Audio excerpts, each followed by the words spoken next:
Hello guys, in this tutorial I am going to show you how to increase the amount by percentage in Excel. So let's begin. I already created a table in my Excel sheet.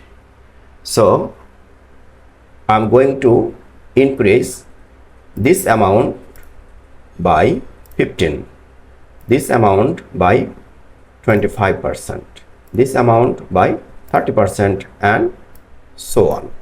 So let's start. I am selecting the C2 field. From the keyboard, press the equal sign, select the A2, then press the plus sign, then select the A2 again, then press the multiply sign from keyboard, then press B2 and percentage sign, press enter. So I have the value.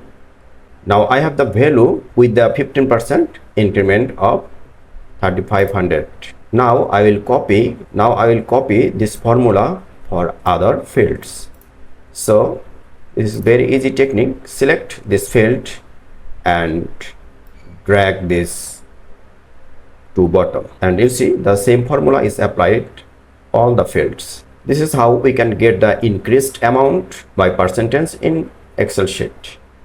If you find this video helpful, please subscribe my channel. Thank you very much.